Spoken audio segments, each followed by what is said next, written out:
Hey guys, DKB here, and this video is going to be mostly about tips targeted for newer players on how to run dungeons more smoothly. And the first tip is about using your shouts as like little knockback effects. If there's a couple mobs running at you, you can use your shout, knock them back, finish the Untying.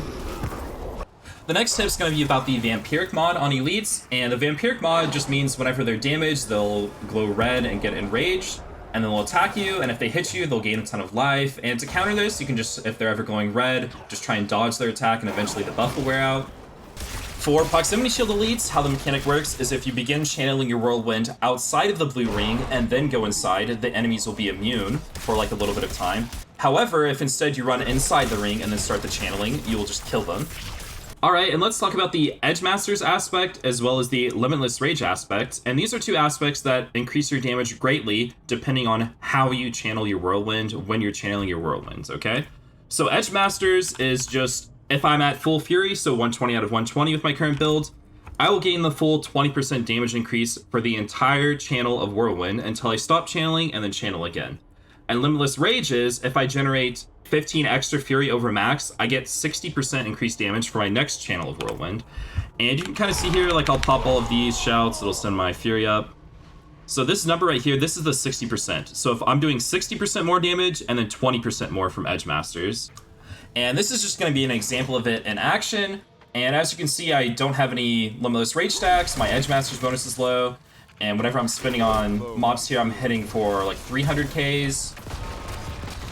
360Ks, and then I'll stop channeling. I have my 60 stacks bonus, I have the full Edge Masters, and you can see at the end here I hit a 1 million.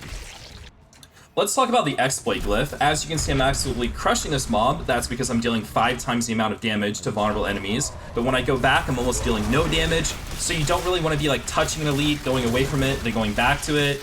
And we also want to be farming a tier where we're killing all the mobs in that 3-second window that exploit gives us.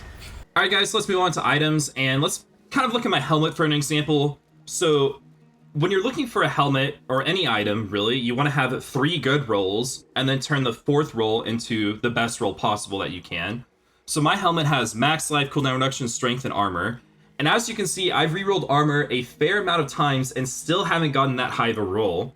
Had I chose a helmet that had max life, armor, and strength, and tried to reroll for cooldown reduction, I'd be left in a really tough spot where I've already spent a ton of money, I only have a middling, like 9 to 10% cooldown reduction roll, and I'd be pretty upset. So anytime you have a mandatory roll, like the most important roll, you really want to start your item with that piece. So the cooldown reduction max, that's the item that I kind of chose to start with.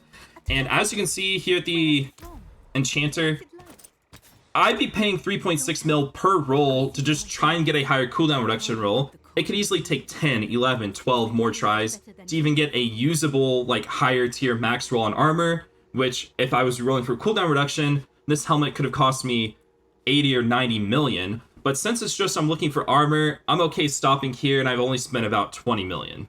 But damage with core skills is a stat you really want to be looking for on gear, and that's because the keystone right here, Unbridled Rage, core skills deal 135% increased damage, does multiply your core skill damage rolls on your weapon. As you can see here, we've got 452%. So if I were to take off my axe, which has 58% core skill damage, it should just go down to about 400%. But when I take it off, it goes down to 314%. So this one mod of 58% core skill damage is giving me a ton of damage with core. And that's why it's better than, for example, here on my sword, I only have damage with close and not damage with core. So core skill damage is a great mod. You should be looking for it on all pieces of your weapons. Alright, so let's talk about the rings. And it's a general consensus that you want critical strike chance, critical strike damage, and vulnerable damage as the 3 key rolls on all pieces of your rings. However, the 4th mod's kind of like the little flex slot.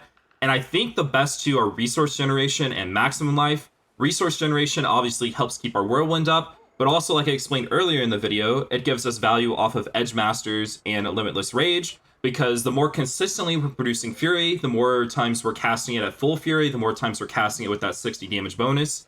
So resource generation not only helps the consistency of our build, but it helps keep our uptime of our aspects as high as possible.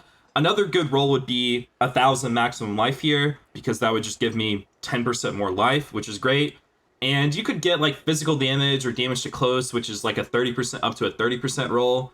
However, this would really only be about 3 to 3.5% more damage on an endgame build, and I just don't think it's worth 10% more life or the resource generation.